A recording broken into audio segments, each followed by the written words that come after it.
again, and I hope you've had a lovely day. Thanks to those who joined me a little bit earlier today when I popped into the group, and I've been excited to see all the snowy pictures as well of England, so that's very exciting. Okay, do drop a little hello in the chat if you're there. That would be great to see who's listening, and let's crack on. Okay, so well, I'm sure I wasn't the only one to be incredibly moved by Amanda Gorman's poem that was read at the presidential inauguration in the US this week. I just thought it was amazing, her poise, her confidence, and her delivery, and with so much conviction and so much heartfelt emotion there. And in one particular place, in fact, it was right at the end. It was a couple of lines that in particular struck me, and they were: "There's always light if we're brave enough to see it, brave enough to be it." And I thought that was absolutely amazing. And I think during this lockdown, so many people are suffering and struggling. And yes, leaders are being called upon to see the light and also be the light for their teams and also for their colleagues. So for those who don't know me, I'm Anne Collins, leadership coach. I work with senior leaders, executives and business owners with teams to help them get to know themselves and their leadership style, to transform it, to make a huge impact and to advance their careers. I'm passionate about helping leaders to unlock their potential and to be really the leaders they want to be. So just before we start, just a quick note about, I hope that everybody is doing okay. This week, I know a lot of you have been homeschooling, so I know that many of you are still leading remotely, and it looks like it is going to continue for some time. Here in France, we're sort of in semi-lockdown. We have a curfew from 6 p.m, but during the day, the schools are open, businesses are open, restaurants are not, nothing like that. But generally, it's we're having it a bit easier than many of you in the UK. So I do feel for you. And today we're going to be talking a little bit more about leading remotely. So I hope you are comfortable, that you have a cup of tea or whatever it is you fancy on a Sunday evening. I've got my Nepal tea, just sitting here beside me. So I think we're ready to crack on. So today's podcast episode is part 2 of this little mini series. So if you've not heard part 1, do press pause and go back to last week's. If you're on the podcast or if you're in Facebook, just scroll down in the feed and you'll find a video showing last week's solo podcast. I'm going to be talking about the results of some research that I did. If you would like to receive the full report, do let me know. Just send me a message and I'll be very happy to share it with you. So just to recap, last time we looked at the unexpected positive outcomes of leading remotely. And today we're going to try to answer the big question of, well, how did they do it? And what can we do to emulate that? What strategies were successful that the leaders who I spoke to reported? And based on that, I've also, around some reading, I've also taken some other recommendations and compiled them so that hopefully it gives you a fairly good overview of the things that are possible and maybe that could help you. Obviously, it all depends on your context. Nothing is one size fits all, but maybe I'm hoping that there's going to be 1 or 2 things for everybody that they can take away and that you can try out. So I have 8 possible ways to further support your team remotely. So the first one, I know I've heard this a lot, is that people are just zoomed out. Too many meetings has been a call, however, for a long time. I would say that it's not only during COVID that we've heard this. It's not new to hear people saying that there are too many meetings. They're not useful. That they've been called to meetings that they're not really required for. So I think this is a problem. Too many Zoom meetings, but I think there was already a tendency for that before. So let's have a little look at that. So whilst communication and connection are of course super important, and we'll be coming back to that, the feeling of being zoomed out is being heard very loud and clear. Something that Pilar Orti spoke about when she was on my podcast just before Christmas was the importance of using communication channels in the best way possible. And I think this is a really interesting case in point. So we need to really ask, is Zoom always the answer? Could other offline possibly methods be easier and more productive? So we have lots of simple tools like Trello, for example, which is one I love, and just simply email. But then, of course, it needs to be in the right way. It needs to be in a way that's going to be useful for the team. But I think it's a useful question to ask, is the Zoom really necessary? And is it necessary for everybody? I think a good place to start is maybe doing an audit of communication in your team. And this is very easy. Just deciding where the communication is important and what kind of channel that you need for that. What's going to be the best form for that? Where should that exchange of ideas and information and general information take place, and when? So I think that's a very important one, because a lot of meetings tend to be giving of information, maybe giving updates, and of course that depends how you're setting that up. But it could be that could be done in another way, and it might even, as Pilar pointed out actually in her podcast, is that could suit other people better. So it could mean that somebody in your team likes to have time to think, likes to have time to write things down, and to make sure that things are expressed in the way that they really want. So I think that's also interesting to think that this could be an advantage for some people to have a little bit more time to think. So putting the information down in a different way could be quite advantageous for everybody. So alongside that, so number 2 is linked to that, and it's all about improving live meetings. So what do I mean by that? So in my opinion, I think that keeping meetings for high-level collaborative problem-solving activities is a great way to start. Then in those times, it's really a time when people they're working together, they're thinking, they're generating solutions, they're maybe celebrating successes, they're learning from failures.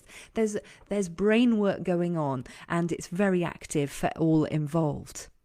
So I think avoiding meetings for these kind of general updates is one way to help with that. And also, by general updates, I mean that day-to-day organisation that could be perhaps done in an easier way. And in fact, many of the leaders that I spoke to, they reported that they had changed the format of their live meetings. They had spent more time celebrating successes and the efforts of their teams, and they had made an extra special effort to really respect people's time, which I think at the moment, especially with people homeschooling as well, it's truly appreciated, and I think everybody wins. One of the leaders talked about a phrase that they use in their work, and this brings us on to our third point, which is a little bit different.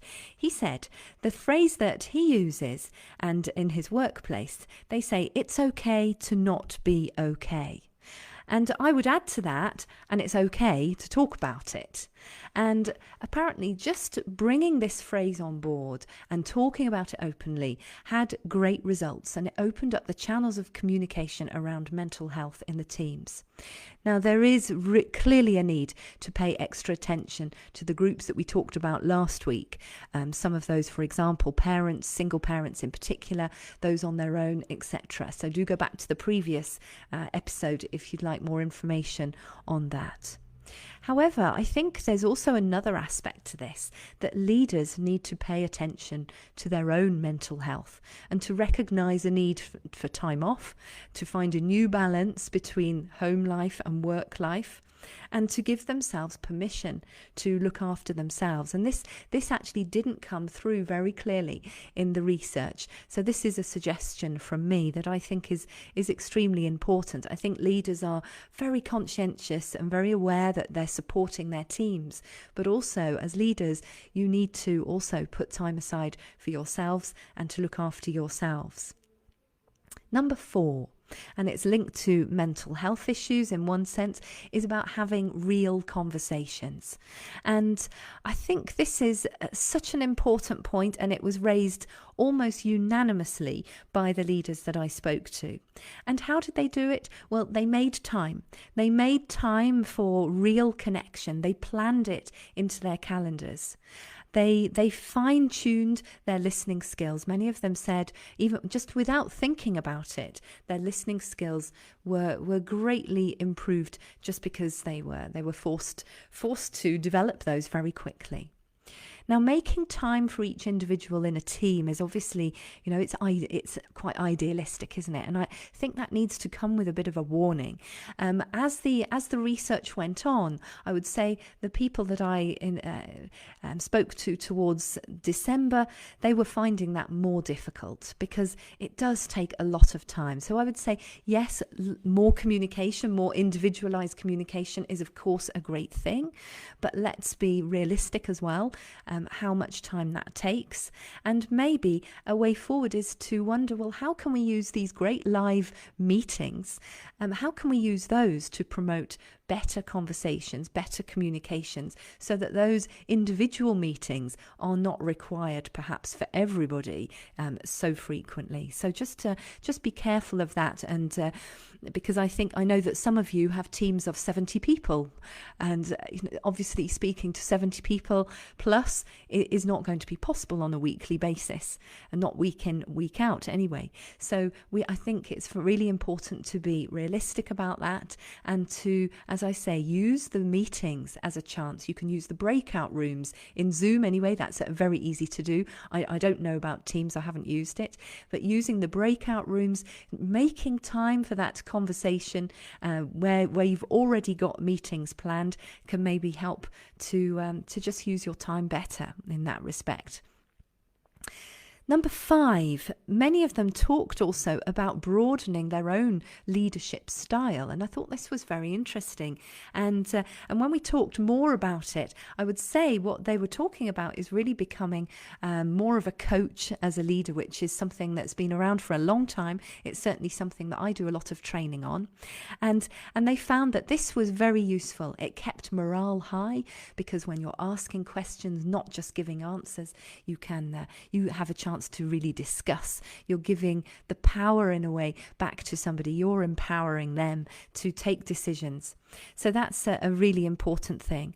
It also builds stronger personal relationships because you're opening up that dialogue. And here you're going back to the connection. So imagine if you have a live meeting and you're able to use a coaching leadership style within that live meeting, then you're managing to do an awful lot of connection, but just in that one meeting time. So again, layering it up, I think, is perhaps a way to think about it. For number 6, I think for many of us in 2020, we were in crisis mode. I think it's fair to say. And I would suggest now that we need to try as much as possible, and I know this is difficult and it's not possible for everybody, is to try to switch from crisis mode to thriving in difficult times mode. And I think this is so important, not just for future-proofing your business or organisation, but also for developing your own leadership skills for the future. It's a great opportunity, actually, to develop your leadership during this time. And I think it's also, it's easier for everybody. I think it has a different feel about it if we move from crisis to, okay, these are difficult times, but we're still going to thrive as far as we can, as much as we can, because we're going to work together, and we can move forward. Maybe not in the way that we've thought, maybe not in the way that we had imagined, but we can still move forward. We can still make progress in other ways.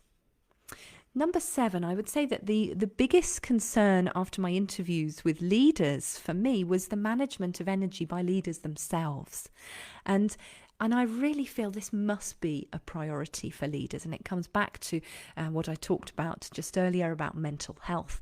I think it's a real necessity, and it seems to be something that leaders are putting still at the bottom of the list for many people. Now, for those who attended my December workshops, you know that I think a lot about using time and energy, but then putting those together and instead of thinking just about time, really thinking about energy. Because with energy, when we spend energy, when we use energy, we need to also replenish and we need to boost that. With time, it's different. With time, it's gone, it's lost. It's a different kind of mindset. We're always racing against that clock. But if we think about energy, for a start, I think it's much more empowering. I think it gives us more control over what we're doing, and I would argue it makes decisions much easier. If we've done a lot of work, well, then we still need to replenish that energy somehow. And what does that mean for you? For everybody, that's going to be different. And as I talked about in the December course, this doesn't mean you need to go to a spa and sit with pretty candles around. This could be absolutely anything, and it will be different for every person. It might be sitting with a book. It might be sitting, for me, for example, literally sitting with a cup of tea in my hands when it's cozy inside, and you're just sitting quietly on the sofa. That for me is fine. 5 minutes of that replenishes me. So whatever it is for you, think about that and really focus on that. I would suggest, because it's very important. So that's the first thing for that. The second thing is to leverage your own network. And this is something that I noticed quite a few of the leaders that I spoke to were doing. And by that, I mean they were not only just reaching out to their colleagues in their own businesses or their organisation, they were also reaching out a bit further. Some of them were going back to classmates that they'd had whilst doing an MBA, for example. Others were reaching out to colleagues from other companies that they'd worked with previously. So reaching out to that network, getting support from elsewhere, talking to other people, because nobody has been in this situation before. Nobody is an expert in this. We're all learning together. So reach out, and even if you don't learn a lot from that conversation, you might be able to help someone else, and the conversation is probably going to replenish a bit of energy anyway. And along that note as well, I think that what was interesting, that many of the leaders said to me at the end of the conversation that they had found the actual conversation that we'd had useful. And when I asked them why, it was because they found it very interesting to take a step back and to debrief. And I think that possibility to debrief, to take that step back, and especially when we've been in crisis mode for such a long time as well, that needs sometimes a very deliberate step back. So making time to debrief, that could be with colleagues, it could just simply being writing things down, however you want to do it. But that debriefing, I think, can be very helpful just to get clarity on the situation and on what you want to do now to move this forward, as I said, away from crisis mode into thriving in difficult times mode. Finally, I think extraordinary leaders are needed in extraordinary times. And I think that this is going to be the case for some time to come. So my final message to you is to nurture your future leaders, because it's quite easy in these times when things are, when we are operating in this slightly different mode, to forget that long-term development of future leaders is so important. So I would suggest that to keep looking around, keep looking into your team, keep looking, who can you help, who can you train, who can you support, so that they can be ready to step up and when they're needed, because we will need lots of good leaders, that's for sure. We're going to need them. They're going to be in demand, and the role is going to be more demanding than ever. So we need to keep that going. We can't let that stop during this time. So I would just ask you to just make a little note of that. So when you're doing your debriefing, where is that on your list? So keep that in mind, because as the year goes on, as the following years go on, that's going to be a very, very important part of what leaders are needing to do, is to get the next generation of future leaders ready. And I'll talk about that another time, because I think there's a lot to say about that. So just going back to the call to look for light and to be the light, I think, looking for the light and keeping positive with hope and serving your teams, in fact, you are being the light. And so, also congratulate yourselves on what you are doing, because I know that you are working very, very hard to support your teams. So just be ready to look at what you're doing and to be happy as well at all the things that you've put in place, because I know that so many of you have already put in so many extra things in place to help your teams. So as a final word, just don't forget yourselves. Don't leave yourselves at the bottom of the list. Maybe try and put yourselves at the top of the list for this week, and see what happens. Okay, as a final note, I would just like to say, if you need any further support or advice, or you'd like to talk to me about any of those issues, then please feel free to send me a message. We can always have a 30-minute chat. I'm always very, very happy to do that for our leaders in the Love to Lead community. So do get in touch. I'd be delighted. Okay, well, I am going to leave you there just to say that this week we have our Tuesday Zoom, which is all about stop the micromanaging and start delegating. So that's an interesting one. And then, of course, we have the Leading with Courage masterclass that is starting next week. So not tomorrow, but the following week. And if you'd like to sign up for that, please do. Please reserve your place, and I'll be looking forward to seeing you there. Well, thanks very much. Have a great evening. Bye-bye.